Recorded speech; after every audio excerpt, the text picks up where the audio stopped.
Very good morning to all of you. Myself, Amroz Kumar Sharma, lecturer Commerce, Government Senior Secondary School Mawarikpur, +1 commerce section के accountancy subject की इस online class में आपका स्वागत है। Today we will discuss what is the meaning of journal. रोजनामचा किसे कहते हैं, रोजनामचा क्यों बनाया जाता है, objectives of the journal and the format of the journal, रोजनामचे का प्रारूप। इस वीडियो के बाद आप ये जान पाएंगे कि रोजनामचा क्या होता है और उसका प्रारूप क्या होता है और ये एक व्यवसाय में जो है वो कितना हेल्पफुल होता है। कोई भी व्यक्ति किसी भी लेन देन को करता है, कहीं भी वो जब पैसा यूज करता है तो उसका कहीं ना कहीं वो रिकॉर्ड रखना चाहता है। उसी तरह व्यवसाय में भी जो लेन देन होते हैं उन्हें लिखने के लिए भी हमें किसी पुस्तक की जरूरत पड़ती है, जहां पे हम व्यवसाय से संबंधित जो है वो सभी लेन देनों को लिखते हैं। तो रोजनामचा भी इसी तरह की एक बुक होती है जिसमें हम व्यवसाय से संबंधित जितने भी लेन देन होते हैं उसे हम लिखते हैं। So what is the journal?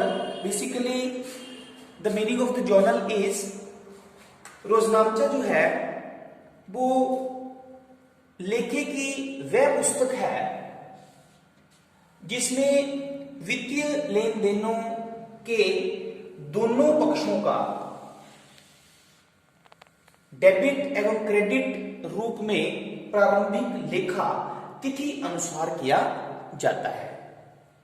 The book in which both aspects of the financial transactions are recorded in form of debit and credit date wise for the first time।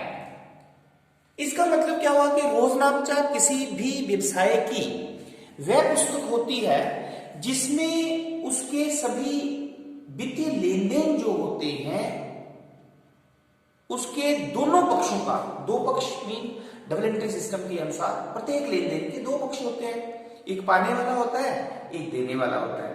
तो प्रत्येक लेन देन के दोनों पक्षों का डेबिट और credit के रूप में जो है वो तिथि अनुसार प्रारंभिक लेखा किया जाता है। मतलब ऐसी पुस्तक जिसमें सबसे पहले हम किसी भी व्यवसाय से संबंधित लेन देन को तिथि अनुसार डेबिट और क्रेडिट के रूप में लिखते हैं, उसे हम जर्नल कहते हैं, उसे हम रोजनामचा कहते हैं। जर्नल वैसे भी जॉर प्लस नल दो वर्डों से बना हुआ है, जिसका जॉर का मतलब होता है पुस्तक, बुक, एंड नल का मतलब होता है daily. Means the book in which the transaction is recorded daily, मतलब जिसमें हम किसी भी लेन देन का प्रारंभिक लेखा करते हैं। सबसे पहले जिस बुक में हम लेन देन को लिखते हैं उसे हम रोजनामचा या जर्नल कहते हैं। तो जर्नल जो है वो एक ऐसी बही या एक ऐसी पुस्तक हुई जिसमें व्यवसाय से संबंधित वित्तीय प्रकृति के लेन देन जो है उन्हें हम सबसे पहले जो है वो तिथि अनुसार या क्रम अनुसार हम लिखते हैं। अब जब हम किसी भी लेन देन को रोजनामचा में लिखते हैं, जर्नल में लिखते हैं, तो एक व्यवसाय के लिए ये कैसे हेल्पफुल होता है, मीन इसके ऑब्जेक्टिव्स क्या होते हैं। तो फर्स्ट ऑब्जेक्टिव जो है हमारे पास दैट इज पूर्ण लेखा, कंप्लीट रिकॉर्ड। क्योंकि रोजनामचे में, ये जर्नल में प्रत्येक लेन देन के दोनों पक्षों का लेखा डेबिट और क्रेडिट के रूप में किया जाता है, और रोजनामचा में किसी भी लेन देन को लिखने के बाद उसकी नरेशन भी दी जाती है कि क्यों हम किसी लेन देन में दोनों पक्षों को डेबिट और क्रेडिट के रूप में लिख रहे हैं। इसलिए जर्नल में प्रत्येक वित्तीय लेन देन का जो है वो पूर्ण लेखा प्राप्त हो जाता है। सेकंड इज सही जानकारी, करेक्ट नॉलेज। क्योंकि रोजनामचा में, जर्नल में जब हम किसी लेन देन को लिखते हैं तो हम प्रमाणकों की सहायता से, वोचर्स की सहायता से जो है वो लेन देन को लिखते हैं। तो जब हम किसी भी लेन देन को, उसके प्रमाणक जो वोचर्स हो सकते हैं, बिल हो सकते हैं, इनवॉइसेस हो सकती हैं, कैश रिसीट्स हो सकती है, उसके आधार पर हम लेन देन को रोजनामचा में लिखते हैं। इसलिए सही लेन देन जो है, ये सही रिकॉर्डिंग जो है वो रोजनामचा में की जाती है। द थर्ड ऑब्जेक्टिव इज खाता बही के लिए सहायक, हेल्पफुल इन पोस्टिंग। रोजनामचा में किसी भी लेन देन को लिखने के बाद उसको हम खाता बही में लिखते हैं। अब खाता बही में एक बुक होती है, लेकिन इसमें प्रत्येक खाते को अलग से बनाया जाता है। ऑल अकाउंट्स, चाहे वो व्यक्तिगत है या वास्तविक है या वास्तविक है, सभी खातों को हम खाता बही में अलग से बनाते हैं। इसलिए खाता बही तभी बन सकती है जब हमने किसी भी लेन देन को पहले रोजनामचा में लिखा है। इसका मतलब ये हुआ कि खाता बही बनाने के लिए पहले लेन देन को जो है वो रोजनामचा में लिखा जाता है। तो रोजनामचा की सहायता से जो है वो लेजर पोस्टिंग या खाता बही बनाना जो है वो बहुत आसान रहता है। देन नेक्स्ट इज प्रमाण के तौर पर, एज ए प्रूफ। तो एक व्यवसाय में बहुत से लेन देन होते हैं, कभी कोई लेन देन भूल भी सकता है लिखने से, या क्यों लिखा है हमने, कब लिखा है, किस प्रमाणक वोचर्स की सहायता से हमने लिखा है। तो ये सारी जानकारी जो है वो रोजनामचा से ही प्राप्त होती है। तो रोजनामचा में क्योंकि सभी लेन देनों के दोनों पक्षों को लिखा जाता है, इसलिए जो है उसे प्रूफ के तौर में, प्रमाण के तौर पे भी प्रस्तुत किया जा सकता है। एक रोजनामचा एक प्रमाण बन जाता है कि किसी भी व्यवसाय में जो है वो लेन देन वो कैसे हुआ है और क्यों हुआ है और कब हुआ है। तो ये सारी जानकारी जो है वो रोजनामचा से मिल जाती है। तो इस तरह से ये 4 ऑब्जेक्टिव जो हैं ये हमने डिस्कस किए कि रोजनामचा के जो है वो 4 ऑब्जेक्टिव्स कौन कौन है। नाउ नेक्स्ट हमारे पास आता है कि जब किसी भी लेन देन को रोजनामचा में लिखा जाता है तो कैसे लिखा जाता है, मतलब उसका फॉर्मेट क्या होता है, प्रारूप कैसा होता है, किस तरह से हम उसको लिखते हैं। तो रोजनामचे का प्रारूप हम डिस्कस करते हैं। जर्नल का जो फॉर्मेट होता है उसके 5 कॉलम हमारे पास होते हैं। सबसे पहले प्रारूप में सबसे टॉप में लिखा जाता है journal entries in the books of, किसकी बुक्स में हम ये रोजनामचा एंट्रीज करने जा रहे हैं। एबीसी कंपनी या कोई भी फर्म है या कोई व्यक्ति है तो उसका नाम हम लिख देते हैं। एबीसी जो भी है, ट्रेडर या जो भी जिस भी व्यक्ति का नाम होगा, जिसकी लेखा पुस्तकों में हम रोजनामचा प्रविष्टियां करने जा रहे हैं, तो उसका हम नाम लिख देंगे। फॉर द मंथ ऑफ, जिस मंथ्स की हम करने जा रहे हैं, जनवरी मंथ्स की तो for the month of January लिख देंगे, और अगर फरवरी मंथ्स की जर्नल एंट्रीज कर रहे हैं हम तो for the month of February कर देंगे। क्लियर? तो इस तरह से हम सबसे ऊपर जिस व्यक्ति या फर्म की बुक्स में हम जर्नल एंट्रीज कर रहे हैं उसका नाम, और उसके नीचे किस मंथ की रोजनामचा या जर्नल एंट्रीज हम कर रहे हैं उसे हम लिखा जाता है। अब जो जर्नल का फॉर्मेट होता है वो उसमें 5 कॉलम्स होते हैं हमारे पास। द फर्स्ट कॉलम होता है डेट, तिथि का। सेकंड कॉलम होता है पर्टिकुलर, जिसको आप विवरण कॉलम भी बोल सकते हैं, ठीक है। थर्ड कॉलम होता है लेजर फोलियो, जिसको आप हिंदी में खाता बही पृष्ठ संख्या भी कह सकते हैं। नंबर 4 होता है हमारे पास डेबिट अमाउंट का कॉलम, और नंबर 5 पे होता है हमारे पास क्रेडिट अमाउंट का कॉलम। अब हम 1 बाय 1 जो है वो ये डिस्कस करेंगे कि डेट में क्या लिखा जाता है, डेट वाले कॉलम में क्या लिखा जाता है। तो ये जो डेट कॉलम होता है रोजनामचे का, ये सबसे पहला कॉलम होता है। इसमें वो डेट लिखी जाती है जिस डेट को लेन देन हुआ है, the date in which the transactions occurs, mean वो तिथि जिस पे लेन देन किया जाता है, मतलब परचेज की जाती है, सेल की जाती है, या किसी से भुगतान किसी को किया जाता है, या किसी से रोकड़ प्राप्त किया जाता है, मतलब जिस तिथि को कोई लेन देन होता है उस तिथि को हम इसमें लिखते हैं।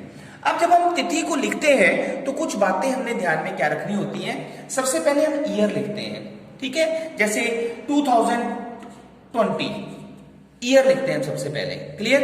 देन सेकेंडली हम लिखते हैं मंथ, तो month means suppose we have December, okay, हम दिसंबर मंथ्स के जर्नल एंट्रीज कर रहे हैं। And then date, suppose December 10, या यहां पे भी लिख सकते हैं, यहां पे भी लिख सकते हैं, तो दिसंबर 10। तो this is the way to write the date. Date को लिखने का ये तरीका होता है। सबसे पहले हम ईयर लिखते हैं, then months, then date. Then जब इसके बाद दूसरा लेन देन हम लिखेंगे तो ईयर और डेट को रिपीट करने की जरूरत नहीं होती है। तो इसके बाद मान लो 12 तारीख को, 12 दिसंबर को कोई लेन देन करते हैं तो हम सीधा लिखेंगे 12, ठीक है, यहाँ कॉम में लगा देंगे, क्लियर। फिर हम मान लो 15 तारीख को कोई लेन देन करते हैं तो यहाँ लिख देंगे 15। तो इस तरह से ये फर्स्ट कॉलम जो होता है उसमें हम लेन देन को लिखते हैं, उसकी डेट को। सेकंड हमारे पास है, सेकंड कॉलम इज पर्टिकुलर्स का, विवरण का खाना। ये बहुत ही इंपॉर्टेंट खाना होता है। इस खाने में हम क्या लिखते हैं, the name of the account to be debited, जिस खाते को हमने डेबिट करना है, and the name of the account which is to be credited, उस खाते का नाम जिसको हमने क्रेडिट करना है। मतलब डेबिट और क्रेडिट जिन खातों को करना है उन्हें हम इसमें लिखते हैं, क्लियर। अब जब हम डेबिट जिसको हमने करना है उस खाते का जब हम नाम लिखते हैं तो कैसे हम लिखते हैं। मान लो हमारे पास ट्रांजैक्शन है, राम को भुगतान किया, राम को भुगतान 200 रुपए का किया, मान लो, ठीक है, 200 रुपए का किया। तो इस लेन देन की जब हम जर्नल एंट्री करेंगे तो एंट्री होगी Ram account debit to cash. अब हमारे पास क्या है कि मान लो हम दिसंबर 15 को करते हैं, ठीक है, तो यहां पे हम लिख देंगे दिसंबर 15। क्या लिख देंगे, दिसंबर 15। तो कैसे लिखेंगे, अब हमारे पास आता है कि हम इस लेन देन को यहां पे कैसे लिखेंगे। तो मैंने आपको बताया कि name of the account to be debited, जिस खाते को हम डेबिट करते हैं उसे हम सबसे पहले लिखते हैं। तो किसको लिखेंगे, राम को। किसको लिखेंगे, राम अकाउंट, ठीक है। और जिस खाते को हम डेबिट करेंगे उसके सामने इस लाइन के आगे हम DR वर्ड लिख देते हैं। DR का मतलब डेबिट, ठीक है। और जिस खाते को क्रेडिट करते हैं उससे पहले हम टू लिखते हैं, ठीक है, टू कैश अकाउंट। ये तरीका होता है हमारे पास रोजनामचा एंट्री को लिखने का। अब जब हम इस एंट्री को लिख लेते हैं इसके बाद हम लिखते हैं नरेशन। नरेशन का मतलब होता है ब्रीफ डिस्क्रिप्शन कि why the account is to be debited and credited, कि खाता क्यों डेबिट किया है और क्यों क्रेडिट किया है। तो जब भी हम नरेशन या ब्यौरा जिसे हम कहते हैं उसे हम लिखते हैं तो हम बीइंग वर्ड लिखते हैं। क्या लिखते हैं, बीइंग, ठीक है, बीइंग। तो बीइंग हमने क्यों किया राम को डेबिट और कैश को क्रेडिट, क्योंकि हमने राम को भुगतान किया। Being cash paid to Ram, clear. और उसके बाद हम इस तरह से एक रेड इंक से जो है वो लाइन लगा देते हैं कि ये हमारे पास जो है ट्रांजैक्शन जो है वो कंप्लीट हो गई है। एक बात यहां पे आपने ध्यान क्या रखनी है कि जब भी हमारे पास पर्सनल अकाउंट होता है, मतलब किसी व्यक्ति का खाता होता है जिसको हम डेबिट करते हैं, उसके आगे अकाउंट शब्द नहीं लिखना है, उसके आगे अकाउंट शब्द नहीं लिखना है। और अगर आपने लिखना है तो अपॉस्ट्रोफी कोमा लगा के लिखना है, मतलब राम्स अकाउंट।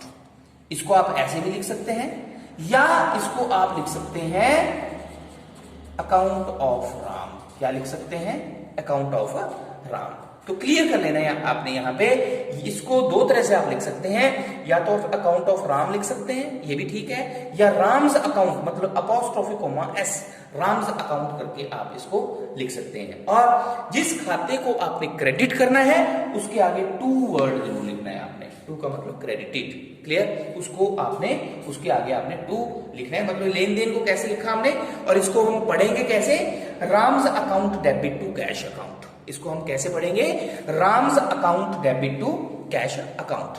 अब थर्ड कॉलम हमारे पास आता है खाता बही पृष्ठ संख्या, जिसको हम लेजर फोलियो बोलते हैं। खाता बही पृष्ठ संख्या वह पृष्ठ संख्या होती है जहां पे हमने खाता बही में इस खाते को बनाया है। मतलब राम का खाता खाता बही के किस पेज नंबर पे बनाया गया है, उस पेज का नंबर क्रमांक हम यहां पे लिखते हैं। इसका मतलब अगर मैं यहां लिखता हूं 10, इसका मतलब क्या हुआ कि 10 नंबर पेज है खाता बही का जहां पर राम का खाता हमने बनाया हुआ है। इसे हम बोलते हैं लेजर फोलियो। क्या बोलते हैं?